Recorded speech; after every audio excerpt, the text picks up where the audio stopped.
umaga mga bata, mari po ba tayong magsitayo para sa ating panimulang panalangin? O God Almighty, behold us, thy loving children, offering day to day our work and studies. Help us, dear Lord, to be obedient to our teachers, kind to our companions, diligent in our studies, that we will merit the blessings of ourselves, our school, our beloved country, the Philippines. Amen. Ngayon naman mga bata, bago tayo magsiupo, maaari niyo po bang pulutin ang mga nakakalat na basura at ayusin ng maayos ang upuan. Ako nga po pala si Ana Crizel L. Cabatuan at maaari niyo po akong tawaging Teacher Ana. Ako nga po pala yung magiging guro niyo ngayong araw na ito. Handa na ba kayo mga bata? Mahusay. Nang dahil dyan, tayo muna ay magtatala ng lumiban sa klase. Bago ang lahat ganyan, itaas lamang po ang kanang kamay at sabihin narito po, Teacher. Balusada Giselle, Imbong Saribel, Alpa Jopel, mahusay, walang lumiban sa klase.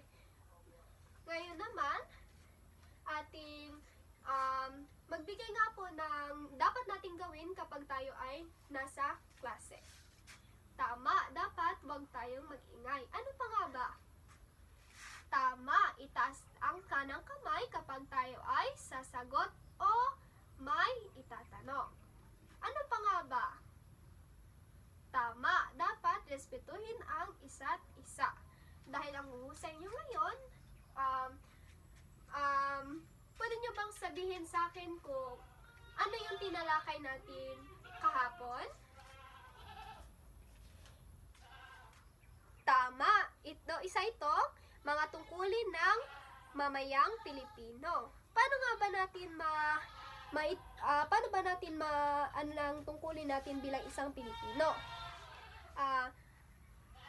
Ang magagawa natin ito sa pagmamahal sa bayan sa pamamagitan ng pagmamalaki sa kultura ng ating bansa. Ngayon naman, ano kaya ang nakikita nyo sa pisaran mga bata?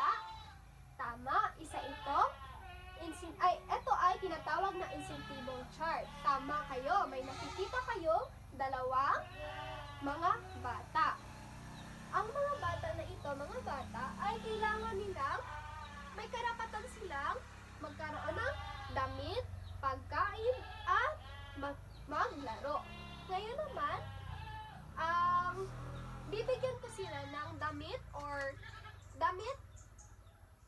laruan o pagkain kapag kayo ay makakapagsagot.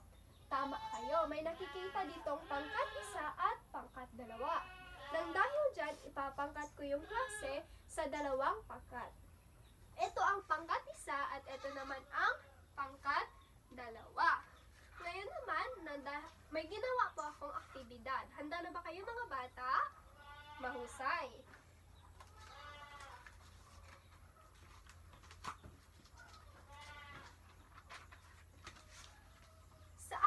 Na ito, kung sino ang pangkat ang makakasagot ng marami, sila ang bibigyan ko ng puntos. Handa na ba kayo? Ano kaya ang nagpapakita sa larawan na ito, mga bata? Tama, ang pangkat 2. Ito ay nagpapakita ng nag-aaral. Dahil dyan, bibigyan ko kayo ng isang pangkat. Isang puntos ang pangkat 2. At ito naman mga bata. Tama, isa itong masasayang pamilya. Tama ang pangkat 1. Bibigyan ko sila ng isang puntos. Ang kasunod naman mga bata. Tama, ito ay nagsasamba. Dahil dyan, bibigyan natin ng isang puntos ang pangkat 2.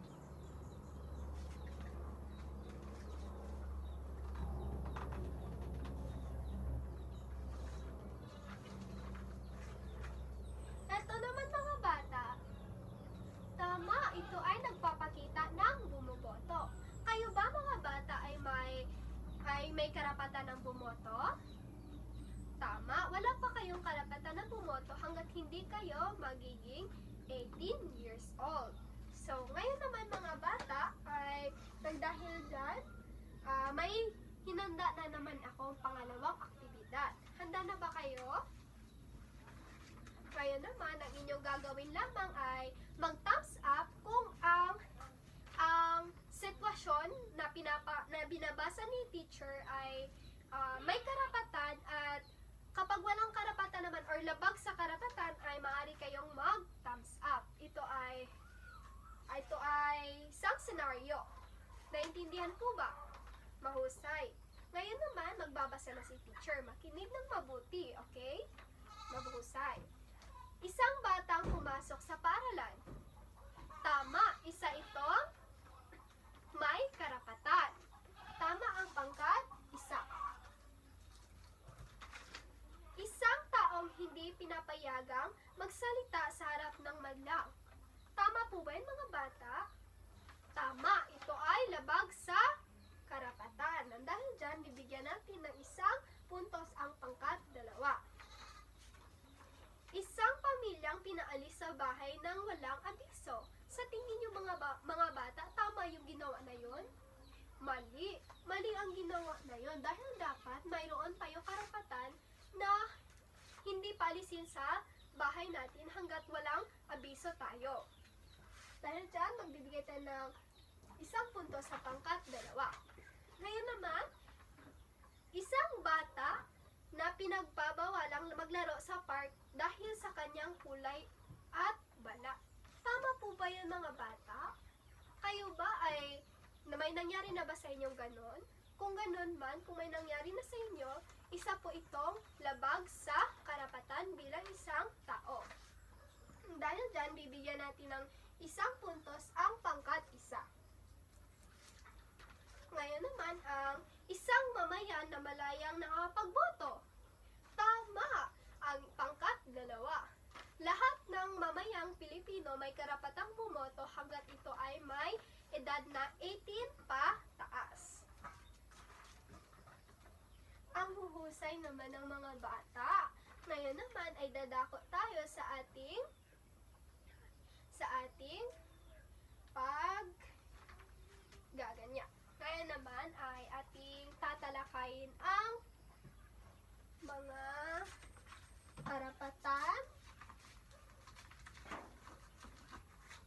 karapatan ng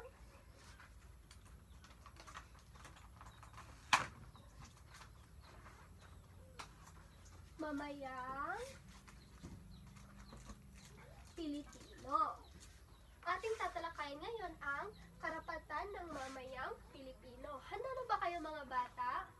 Mahusay. Ngayon naman, pag-usapan natin ang karapatan. Ang karapatan ay may 6 na pamamagitan ng rebisyon sa karapatan. Isa dito ang karapatang sibil, karapatang politikal, karapatang pangkabuhayan, karapatang pangbata, karapatan ng nasasaktan, at karapatang panlipunan. Ano nga ba ang karapatan, mga bata? Tama, ang karapatan ay may freedom tayo na i-express ang ating sa mga sarili sa mga ano-ano mang aspekto ng buhay. Ngayon naman ating tatalakayin ang karapatang sibil. Karapatang sibil tumutukoy sa pagtatamasa ng mga mamayan sa kapayapaan at kaligayahan sa buhay. Ito ang mga sumusunod na karapatan.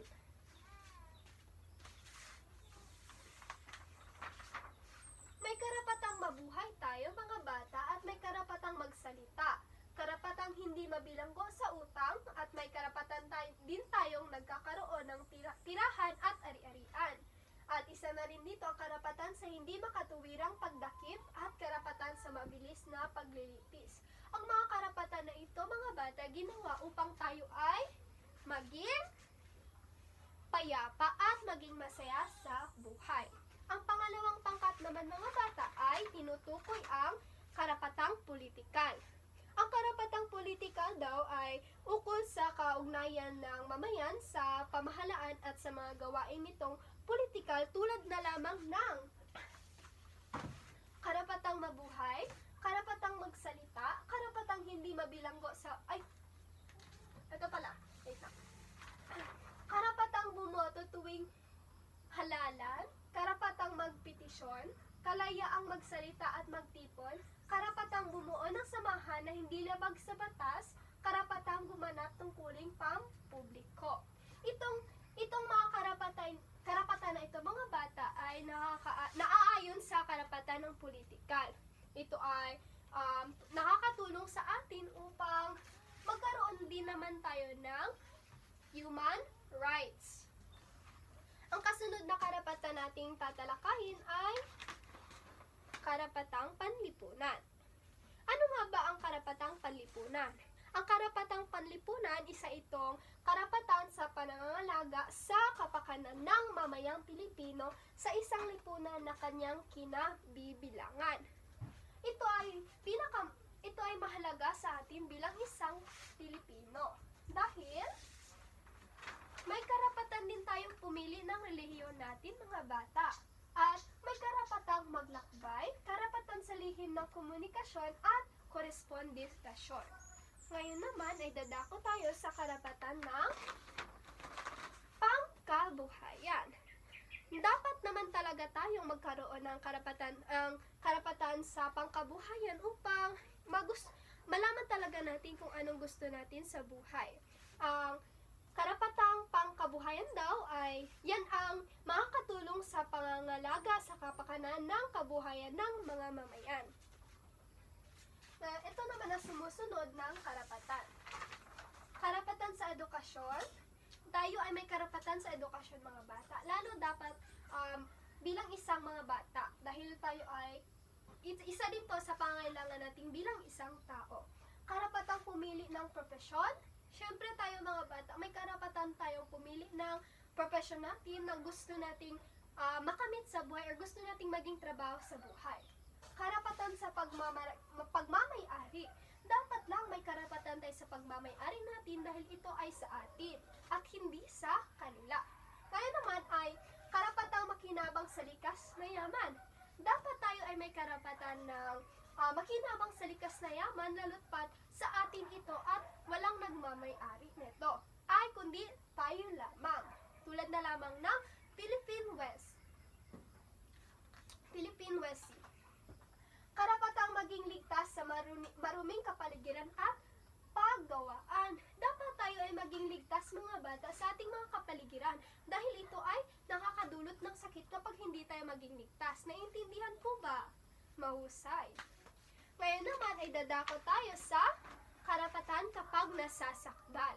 Isang karapatang sibil, pinangangalagaan nito ang isang nasasakdal laban sa isang kasalanan sa pamamagitan ng makatarungan na paglilitis. Ito ay isa-isang karapatan ng nasasakdal. Karapatang marinig sa hukuman. Ito ay sobrang importante bilang isang tao dahil dito mo maipapaliwanag ang iyong sariling opinyon. Karapatang malaman ang kaso. Ito ay pinaka-importante bilang isang tao dahil tayo ay may karapatan na malaman ang ating kaso kung ano nga ba ang binibintang sa atin or totoo ba ito or hindi. Ang karapatang pumili ng magaling na abogado. Siyempre, pag ikaw ay pipili ng abogado, dapat galingan mo din para tayo ay mapagtanggol at mabigyan ng mahusay na hustisya. Karapatang magkaroon ng testigo. Dapat yan ay karapatan natin mga bata. Dahil bilang isang tao, hindi lang naman tayo ang nakakita sa ating ginawa, kundi kailangan din ng testigo sa ating nagawa or binintang sa atin. Karapatang tumanggap sa sapat na tulong. Bilang isang tao, mga bata, may karapatan tayong tumanggap ng sapat na tulong lalo na pagaling sa gobyerno dahil ito ay ating pera lang din naman. Ngayon naman ay dadako tayo sa karapatan ng mga bata. Kayo mga bata, dito kayo na aayon dahil ito ang inyong mga karapatan tulad na lamang ng ating insentibong chart. Ang karapatan ng mga bata ay isang panandaigdaigang kasunduan ng mga bata sa kanilang karapatan na binuo ng samahan na nagkakaisang bansa upang matugunan ang pang-aabuso sa mga kabataan sa iba't ibang panig ng mundo. Siyempre, meron din tayong mga karapatan bilang isang mga bata dahil ito ay nakakapagsaya sa atin at nagbibigay ng nagbibigay ng buhay. Bilang isang bata, marami tayong karapatan. Karapatang mabuhay, sapat na edukasyon. Tama, bilang isang bata, dapat magkaroon tayo ng sapat na edukasyon upang tayo ay kaya nating pumili ng profesyon na gusto natin pag tayo ay lumaki na. Magkaroon ng pangalan at nasyonalidad. Ito ay pinaka-importante bilang isang bata dahil paano natin makilala ang isang tao kapag walang pangalan? Diba? Dapat may pangalan at nasyonalidad sila. Maging malusog, magpahinga at maglaro. Siyempre, itong maglaro ay pinaka-importante sa mga bata dahil ito yung nagbibigay kaligayahan sa kanila. Tama po ba mga bata? Mahusay. Malayang pag-iisip, budhi at relihiyon. Siyempre tayong mga bata, kahit bata pa tayo, may karapatan din tayong pumili ng ating relihiyon at may karapatan din tayong mag-isip. Pero kung naaayon ito sa ating mga magulang.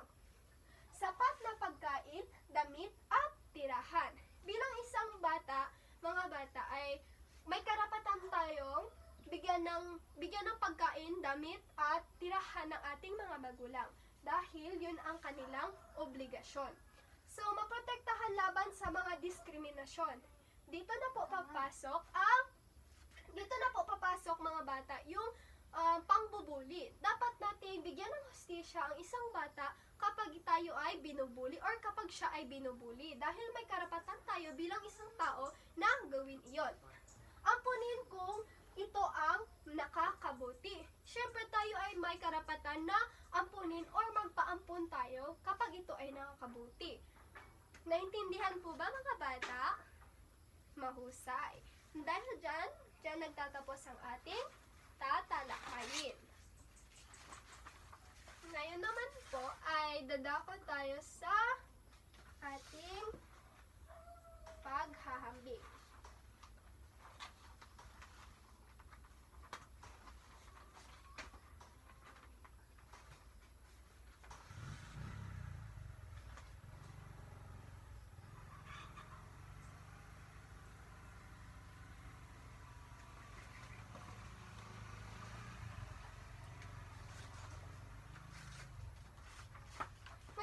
Mga bata, paano mo kaya masasabi na ang iyong karapatan ay nakaayon talaga sa iyo? At paano mo nga ba masasabi kung ang karapatan na ito ay pinakamahalaga bilang isang bata? Maaari niyo po bang sagutin iyon, mga bata? Tama. Tayo ay may karapatan bilang isang Pilipino o bilang isang mamayang Pilipino na magkaroon ng ating kanya-kanyang karapatan sa buhay dahil ito ay nagbibigay sa atin ng kapayapaan, kaligayahan at kung ano-ano pa. Ngayon naman ay dadako tayo sa ating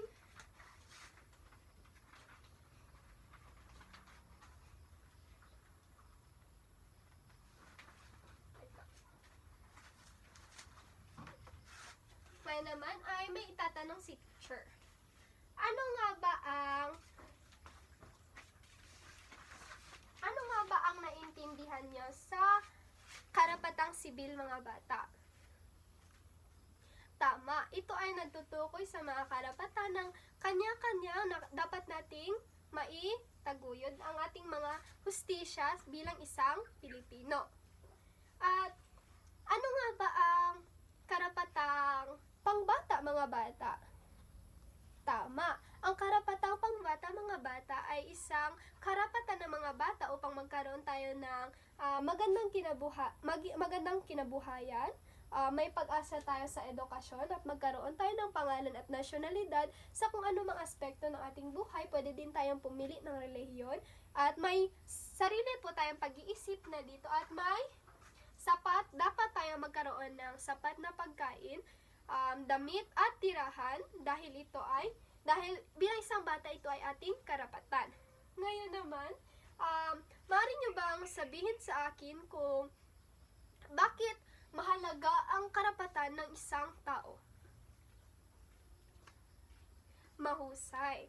Tayo ay may karapatan bilang isang tao dahil ito lang mismo ang nagpapabigay sa atin ng hustisya at magkaroon tayo ng kalayaan sa atin at magkaroon ng masiyahang buhay. Ngayon naman ay may ipapagawa si teacher.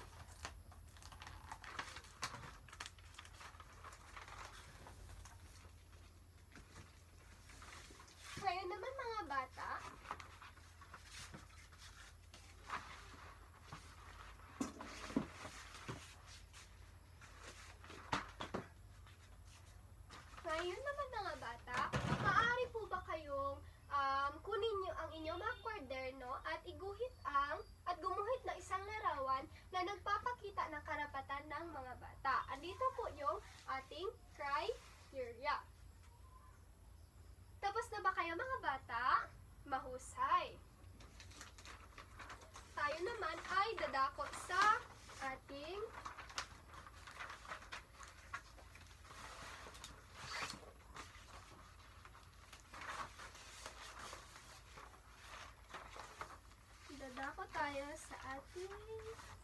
gagawin. Maaari nyo po bang kunin ang inyong mga kwaderno at answeran natin ito? At sagutan natin ito.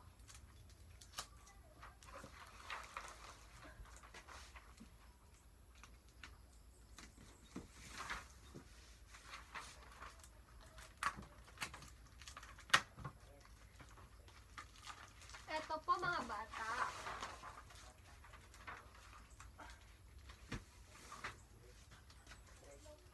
Tapos na po ba kayo mga bata? Mahusay. Tayo naman ay dadako sa ating takdang aralin. Maaari niyo pong ipasa sa akin yan. Maaari niyo po bang ipasa sa akin yan?